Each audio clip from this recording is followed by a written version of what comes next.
নমস্কাৰ মৰমৰ ছাত্ৰ ছাত্ৰীসকল, আহোম ক্লাছেছ ইউটিউব চেনেলটোত আপোনালোকৰ স্বাগতম জনাইছোঁ। আজি মই লৈ আহিম ক্লাছ 10ৰ আমাৰ জেনেৰেল ছায়েন্সৰ যিমানবিলাক কি আছে HSLC এক্সামত আহিবলগীয়া ইম্পৰ্টেণ্ট MCQ আছে আৰু ইম্পৰ্টেণ্ট কুৱেশ্যন আছে, সকলোখিনি তোমালোকে এইটো ভিডিঅ'ত পাই যাবা। আমি আগৰখিনি আলোচনা কৰিছোঁ, তোমালোকে চালে মোৰ চেনেলটোকে চাব পাৰিবা, প্লে লিষ্টটো চাব পাৰিবা। আৰু এতিয়া আমি আলোচনা কৰিম অধ্যায় 6ৰ পৰা অধ্যায় 9 লৈ। আমাৰ অধ্যায় 6টো চোৱা কি দি আছে, জীৱন প্ৰক্ৰিয়া। ছাত্ৰ ছাত্ৰীসকল, এইবিলাক খুবেই ইম্পৰ্টেণ্ট। ইয়াত মই যিবিলাক তোমালোকৰ ইম্পৰ্টেণ্ট কুৱেশ্যন আছে এইবিলাক মই তোমালোকক দগাই দিম, তোমালোকে ইয়াৰ পৰা পঢ়িবা। একদমত বহুতখিনি তোমালোকৰ হেল্প হ'ব। এইটো তোমালোকে পেজ নম্বৰ চোৱা 95। পেজ নম্বৰ 95ত গ'লে তোমালোকে ইয়াৰ ভিতৰত 1 নম্বৰটো পঢ়িবা আৰু 4 নম্বৰটো পঢ়িবা। তোমালোকে এই দুটা পঢ়িলে ইয়াত এইটো হৈ যাব আৰু ইয়াত বেছি পঢ়িব নালাগে। আৰু ভিতৰৰখিনি তোমালোকে অলপ চাই ল'বা, মই তোমালোকক কৈ আছোঁ কি কি পঢ়িব লাগিব। তাৰপিছত তোমালোকে আহা এইটো কৰিবা, তোমালোকে সালোক সংশ্লেষণ প্ৰক্ৰিয়াত প্ৰকৃততে কি হয় তাৰ বিষয়ে তোমালোকে এইটো অলপ আলোচনা কৰিবা। ইয়াৰ পৰা এক্সামত অহাৰ চান্স আছে এইবাৰ। তাৰপিছত তোমালোকে আহা নেক্সট পেজত 98 পেজত গ'লে তোমালোকে পাবা এইটো কি পৰপোষিত পুষ্টি। এইটো আমাৰ ইম্পৰ্টেণ্ট আছে, ইয়াৰ পৰা অলপ তোমালোকে এইখিনি পঢ়ি ল'বা, ইয়াৰ পৰা তোমালোকৰ এক্সামত আহিব পাৰে। তাৰপিছত ডাইৰেক্ট আহা মানুহৰ পৰিপুষ্টি। ইয়াৰ পৰা আমাৰ এক্সামত অহাৰ চান্স আছে, তোমালোকে এইটো অলপ চাই ল'বা। তাৰপিছত তোমালোকে আহা পেজ নম্বৰ, মই তোমালোকক কৈ আছোঁ, যদি সেইসকল ছাত্ৰ ছাত্ৰীয়ে আগৰ ভিডিঅ'টো চোৱা নাই, তোমালোকে যোৱা মোৰ চেনেলটোত সোমোৱা, কি আছে তোমালোকে চাবা যে প্লে লিষ্ট আছে, তাতে গ'লে আগৰ ভিডিঅ'টো পাই যাবা। আৰু এইটো ভিডিঅ' ভাল লাগিলে তোমালোকে লাইক কৰিবা, ছাবস্ক্ৰাইব কৰিবা। আৰু তোমালোকে এতিয়া চোৱা পেজ নম্বৰ 101ত 1 নম্বৰটো আছে, এইটো পঢ়িবা। 1 নম্বৰটো, 3 নম্বৰটো আৰু 4 নম্বৰটো, ইয়াৰ ভিতৰত তোমালোকে এইকেইটা পঢ়ি ল'বা। ইয়াৰ পৰা তোমালোকৰ অহাটো নিশ্চিত এক্সামত। তাৰপিছত তোমালোকে আহা পেজ নম্বৰ, আমি কৈ আছোঁ পেজ নম্বৰ আহা তোমালোকে 105ত গ'লে ইয়াত তোমালোকে চোৱা কি দি আছে। ইয়াৰ ভিতৰত তোমালোকে 2 নম্বৰ, 3 নম্বৰ, 4 নম্বৰ আমাৰ ইম্পৰ্টেণ্ট হয়, 2, 3 আৰু 4 এইটো তোমালোকে পঢ়ি ল'বা। তাৰপিছত তোমালোকে আহা ৰক্ত নলিকা, পেজ নম্বৰ 107। পেজ নম্বৰ 107ত দিয়া আছে আমাৰ ৰক্ত নলিকা। এইটো আমাৰ খুবেই ইম্পৰ্টেণ্ট হয়, ৰক্ত নলিকা। এইটো ব্লাড ভেচেলছটো, এইটো তোমালোকে মুখস্থ কৰি ল'বা। ইয়াৰ পৰা তোমালোকৰ MCQ নহ'লে 1 মাৰ্কৰ কুৱেশ্যন দিব পাৰে, তোমালোকে এইটো অলপ চাই ল'বা। তাৰপিছত পঢ়িবা এইটো পেজতে 107ৰ ৰক্তচাপ, ব্লাড প্ৰেছাৰ, এইটো পঢ়িবা। আৰু ইয়াতে এটা মষ্ট ইম্পৰ্টেণ্ট ক'বলৈ গ'লে এইটো এক্সামত আহি থাকে প্ৰায়, এইটো কি কৈছে, আমি যে ব্লাড প্ৰেছাৰ জোখোঁ এই যন্ত্ৰটোৰ নাম, এইটো তোমালোকে অলপ চাই ল'বা, এক্সামত অহাৰ চান্স আছে এইটো। তাৰপিছত তোমালোকে আহা নেক্সটত কি আছে আমাৰ পেজ নম্বৰ 110 মানে 110 পেজ নম্বৰত গ'লে তোমালোকে ইয়াত পঢ়িবা কি, ইয়াত পঢ়িবা তোমালোকে 1 নম্বৰটো, 3 নম্বৰটো আৰু 4, 5, 1, 3, 4, 5 ইয়াত 4টা কুৱেশ্যন ইম্পৰ্টেণ্ট আছে, এই 4টা তোমালোকে পঢ়ি যাবা। পেজ নম্বৰ 110 মানে 110। তাৰপিছত আহা 112 আহিলে ইয়াত আমাৰ 3টা ইম্পৰ্টেণ্ট, 1, 2, 3 এই 3টাই আমাৰ ইয়াত ইম্পৰ্টেণ্ট হয়, তোমালোকে 3টাই পঢ়িবা। আৰু তোমালোকে কি কৰিবা, এতিয়া আহিলে অনুশীলনীখিনি আমি যিমানখিনি MCQ আছে সেইখিনি তোমালোকে পঢ়িবা। মই এইবিলাকৰ তোমালোকক কৈ নাযাওঁ। আৰু যিবিলাক আমাৰ বৰ্ড কুৱেশ্যন আছে তাৰে ভিতৰখিনি মই তোমালোকক কৈ আছোঁ। তোমালোকে ইয়াত পঢ়িবা 6 নম্বৰটো পঢ়িবা, 6 নম্বৰটো, 8 নম্বৰটো, 10 নম্বৰটো আৰু 11 এইকেইটা তোমালোকে পঢ়িবা। 6, 8, 10 আৰু 11 এইকেইটা তোমালোকে ইয়াৰ পৰা পঢ়ি ল'বা। তাৰপিছত আহিব আমাৰ কি অধ্যায় নম্বৰ 7 নিয়ন্ত্ৰণ আৰু সমন্বয়। তোমালোকে এইটো আমাৰ খুবেই ইম্পৰ্টেণ্ট পাৰ্ট, এইটো তোমালোকে ভালকৈ পঢ়ি যাবা। ইয়াৰ পৰা আমাৰ বহুতখিনি কুৱেশ্যন আহে, শৰ্ট মাৰ্কৰো আহে আৰু লং কুৱেশ্যন আহে। মই তোমালোকক কৈ আছোঁ পাঠৰ ভিতৰত কোনখিনি তোমালোকক পঢ়িব লাগিব। তোমালোকে প্ৰথমতে পঢ়িবা পেজ নম্বৰ 117 মানুহৰ মস্তিষ্ক, হিউমেন ব্ৰেইন, এইটো আমাৰ ইম্পৰ্টেণ্ট আছে। এইখিনি পেৰাগ্ৰাফখিনি তোমালোকে পঢ়িবা, ইয়াৰ পৰা শৰ্ট কুৱেশ্যন অহাৰ চান্স আছে এইবাৰ, সেইকাৰণে মই কৈ আছোঁ তোমালোকে ব্ৰেইনৰ ভাগ 3টা পঢ়িবা। এইকেইটা পঢ়িবা, ফৰ ব্ৰেইন, মিড ব্ৰেইন আৰু হিন ব্ৰেইন, এইটো তোমালোকে পঢ়ি ল'বা, এইটো আমাৰ খুবেই ইম্পৰ্টেণ্ট হয়।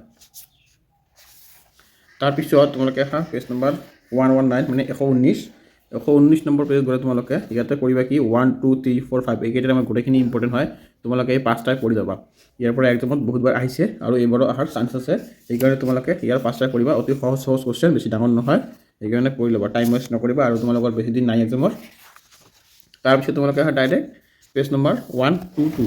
মানে 122 পেজ নম্বৰত আহিলে তোমালোকে ইয়াত গম পাবা, তোমালোকে ইয়াত 3টা কুৱেশ্যন পঢ়িব লাগে। 1 নম্বৰটো পঢ়িবা, 3 নম্বৰটো পঢ়িবা আৰু 4 নম্বৰটো পঢ়িবা। তোমালোকে এই 5টা কুৱেশ্যনৰ ভিতৰত 3টা পঢ়িলে ইয়াতে তোমালোকৰ ছাফিচিয়েণ্ট হৈ যাব আৰু পঢ়িব নালাগে এইটোত। তাৰপিছত তোমালোকে আহা পেজ নম্বৰ 124 পেজ নম্বৰ 124ত গ'লে তোমালোকে এইটো পঢ়িবা, মানুহৰ দেহৰ বিভিন্ন অন্তঃস্থিত গ্ৰন্থিসমূহ পুৰুষ আৰু স্ত্ৰী এইটো তোমালোকে অলপ পেৰাগ্ৰাফটো চাই ল'বা আৰু পেজ নম্বৰ 25 আহা পেজ নম্বৰ 25 আমাৰ কি দিয়া আছে পেজ নম্বৰ 25 ভিতৰত আমাৰ ইয়াত তিনিটা কোৱেশ্চন আছে ইম্পৰ্টেণ্ট 2 3 আৰু 4 এই তিনিটা কোৱেশ্চন তোমালোকে পঢ়ি ল'বা ইয়াত গোটেইখিনি ইম্পৰ্টেণ্ট নহয় আমাৰ তিনিটা কোৱেশ্চন আছে ইম্পৰ্টেণ্ট এই তিনিটা তোমালোকে পঢ়ি ল'বা এতিয়া আছে আমাৰ অনুশীলনী কোৱেশ্চনখিনি অনুশীলনীখিনি আমি ক'বলৈ গ'লে এমচিকিউখিনি গোটেইখিনি ইম্পৰ্টেণ্ট মই আগতে কৈ আহিছোঁ সেইকাৰণে এমচিকিউখিনি মই তোমালোকক বাৰ বাৰ নকওঁ তোমালোকে এইবিলাক পঢ়ি ল'বা বেছি টাইম নালাগে কিন্তু ইয়াত যিবিলাক লং কোৱেশ্চন আছে ইয়াৰ ভিতৰত মই তোমালোকক ইম্পৰ্টেণ্ট দি আছোঁ তোমালোকে কোনকেইটা পঢ়িবা ইয়াত তোমালোকে বেছি কোৱেশ্চন পঢ়িব নালাগে অতি সহজকৈ তোমালোকে 5 নম্বৰটো পঢ়িবা 5 নম্বৰ 7 নম্বৰ আৰু 8 নম্বৰ এই তিনিটা কোৱেশ্চন পঢ়িলে তোমালোকৰ এইটো কভাৰ হৈ যাব গোটেইখিনি পঢ়িব নালাগে তাৰপিছত আহিব কি আমাৰ অধ্যায় নম্বৰ 8 জীৱই কেনেকৈ বংশ বিস্তাৰ কৰে জীৱসকলে কেনেকৈ বংশ বিস্তাৰ কৰে ইহঁতে ইয়াৰ ভিতৰত তোমালোকে পঢ়িব লাগিব বহুতখিনি কোৱেশ্চন আছে এইটো আৰু এইটো পাৰ্ট তোমালোকৰ অলপ ইম্পৰ্টেণ্টো হয় সেইকাৰণে এইটো পাৰ্ট তোমালোকে স্কিপ নকৰিবা পাৰিলে ভালকৈ পঢ়া তোমালোকৰ জীৱনত কামত লাগিব ইয়াত তোমালোকে পঢ়িবা পেজ নম্বৰ 128 ভিতৰত 1 নম্বৰটো পঢ়িবা এইটো আমাৰ ইম্পৰ্টেণ্ট হয় 1 নম্বৰটো খুবেই ইম্পৰ্টেণ্ট তাৰপিছত তোমালোকে আহা ডাইৰেক্ট পেজ নম্বৰ 131 গ'লে তোমালোকে এইটো পঢ়িবা অলপ অংগিক বিস্তাৰণ এইটো আমাৰ ইম্পৰ্টেণ্ট আছে তাৰপিছত তোমালোকে আহা পেজ নম্বৰ তোমালোকে আহিবা এতিয়া 134 আহিলে তোমালোকে এইটো পঢ়িবা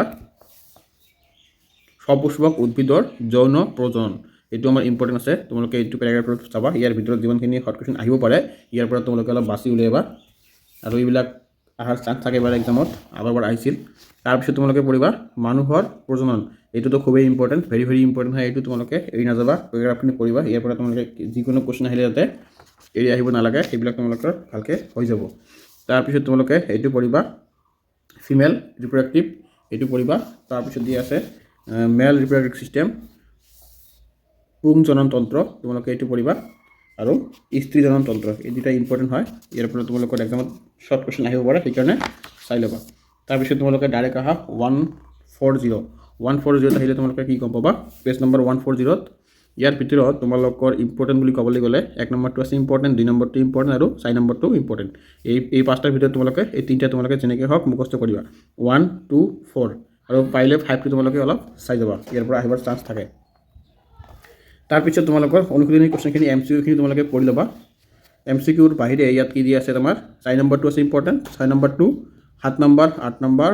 আৰু 10 11 ছাত্ৰ ছাত্ৰীসকল এইটো তোমাৰ অলপ বেছিকৈ পঢ়িব লাগিব এইটো মানুহৰ হিউমেন ছিষ্টেমৰ ভিতৰত পাঠটো বনাইছে সেইকাৰণে আমি এইটো অলপ ভালকৈ পঢ়িব লাগে এইটো স্কিপ নকৰিবা ইয়াৰ ভিতৰত তোমালোকে 4 6 7 8 আৰু 10 11 এইকেইটা কোৱেশ্চন তোমালোকে একদম ভালকৈ মুখস্থ কৰিবা তাৰপিছত আহিলে কি আমাৰ বংশগতি আৰু ক্ৰম বিকাশ এইটো আমাৰ খুবেই ইম্পৰ্টেণ্ট ক'বলৈ গ'লে তোমালোকে এইটো এৰি নাযাবা আৰু এইটো তোমালোকে ভালকৈ মুখস্থ কৰিবা ইয়াৰ পৰা তোমালোকৰ লাইফৰ বহুতখিনি কোৱেশ্চন তুমি সলভ কৰিব পাৰিবা সেইকাৰণে এইটো পাৰ্ট ভালকৈ তোমালোকে পঢ়িবা তোমালোকে জাষ্ট আহা পেজ নম্বৰ 143 তোমালোকে এইটো পঢ়িবা বংশগতি এইটো হয় আমাৰ ইম্পৰ্টেণ্ট ইয়াৰ ভিতৰত তোমালোকে পেৰাগ্ৰাফখিনি পঢ়িবা পেৰাগ্ৰাফ পঢ়িলে ইয়াত বহুতখিনি 1 মাৰ্কৰ কোৱেশ্চন ওলাই যাব আৰু তোমালোকৰ মনত থাকিব এক্সামত সেইকাৰণে পেৰাগ্ৰাফটো ভালকৈ পঢ়ি যাবা যিবিলাক আমি কৈ আছোঁ তাৰপিছত তোমালোকে আহা পেজ নম্বৰ 146 আহিলে কি আছে ইয়াত লিংগ নিৰ্ধাৰণ ছেক্স ডিটাৰমিনেশ্যন তোমালোকে ইয়াত কৈছে কি মানে কেনেকৈ ছোৱালী শিশু জন্ম হয় আৰু কেনেকৈ পুৰুষ শিশু জন্ম হয় এইটো তোমালোকে এইখিনি পঢ়িলে ভালকৈ মনত থাকিব তোমাৰ আৰু তোমালোকৰ কনচেপ্টটো ক্লিয়াৰ হৈ যাব তোমালোকে এইখিনি ভালকৈ অলপ চাবা তোমালোকৰ এই ল'ৰা ছোৱালীৰ ধাৰণাটো মনৰ পৰা আঁতৰি যাব কেনেকৈ ল'ৰা হয় কেনেকৈ ছোৱালী হয় তোমালোকে এইটো পঢ়িলে পাই যাব পেজ নম্বৰ 146 ক্লাছ 10ৰ ছায়েন্সৰ তাৰপিছত তোমালোকে আহা 147 ভিতৰত তোমালোকে ইয়াত জাষ্ট এটা কুৱেশ্যন ইম্পৰ্টেণ্ট আমাৰ 4 নম্বৰটো খুবেই ইম্পৰ্টেণ্ট তোমালোকে 4 নম্বৰটো জাষ্ট পঢ়ি ল'বা আৰু বেছি কৰিব নালাগে এইটোত 4 নম্বৰটো পঢ়িলে হৈ যাব তাৰপিছত আহা পেজ নম্বৰ 149 আহিলে তোমালোকে কি আছে ইয়াত এইটো পঢ়িবা অতীত আৰু বংশানুক্ৰমিক চৰিত্ৰ এইটো আমাৰ ইম্পৰ্টেণ্ট হয় তোমালোকে ইয়াৰ পৰা কুৱেশ্যন অহাৰ চান্স থাকে তোমালোকে ইয়াৰ পৰা পঢ়ি যাবা অলপ তাৰপিছত তোমালোকে আহা পেজ নম্বৰ 150 গ'লে ইয়াত কেইটামান কুৱেশ্যন দিয়া আছে তোমালোকে চোৱা এই কুৱেশ্যন কেইটাৰ ভিতৰত তোমালোকে জাষ্ট এটা কুৱেশ্যনে পঢ়িবা আৰু ভালকৈ পঢ়িবা কুৱেশ্যন নম্বৰ 2 তোমালোকৰ খুবেই ইম্পৰ্টেণ্ট আৰু এইটো তোমালোকে ভালকৈ পঢ়িবা অলপ বেয়াকৈ বা থুলমূলকৈ নপঢ়িবা পানী পন্থাত মুখস্থ কৰিবা ইয়াৰ পৰা এইটো তোমালোকৰ খুবেই মানে মষ্ট ইম্পৰ্টেণ্ট বুলি তোমালোকে জানি লোৱা তাৰপিছত আহা পেজ নম্বৰ 151 151 পেজ নম্বৰৰ ভিতৰত আমাৰ ইয়াত তিনিটা দিয়া আছে তিনিটাৰ ভিতৰত তোমালোকে জাষ্ট এটাহে পঢ়িব লাগে বেছি পঢ়িব নালাগে তোমালোকে এটাই পঢ়িলে হৈ যাব ইয়াত তোমালোকে এক নম্বৰটো পঢ়িবা তাতে তোমালোকৰ কভাৰ হৈ যাব আৰু পঢ়িব নালাগে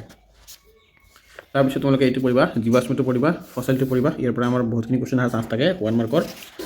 পঢ়ি ল'বা এইটো তাৰপিছত তোমালোকে আহা ডাইৰেক্ট পেজ নম্বৰ 156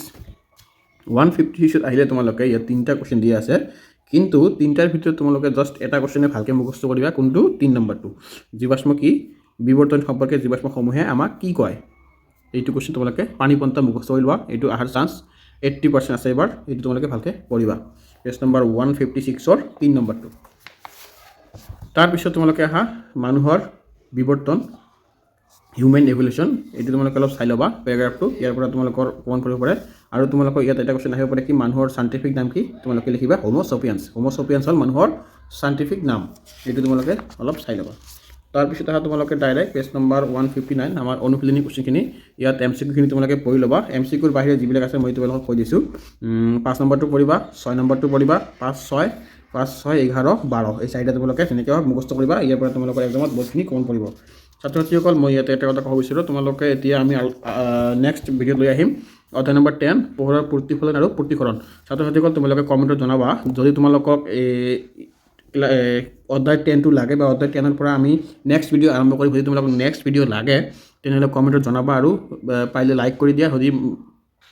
বেছিভাগ কমেণ্ট কৰে যে লাগে বুলি তেনেহ'লে মই লৈ আহিম নহ'লে আৰু এতিয়া আৰু সময় নাই পৰীক্ষাৰ টাইম আহি গ'ল সেইকাৰণে মই তোমালোকক কৈছোঁ যদি লাগে তোমালোকে ক'বা মই তোমালোকৰ কাৰণে নেক্সট ভিডিঅ'ত অধ্যায় 10ৰ পৰা অধ্যায় 13 লৈকে লৈ আহিম তোমালোকে কমেণ্টত জনাই দিবা ধন্যবাদ আজিৰ ভিডিঅ'টো ইয়াতে শেষ কৰিলোঁ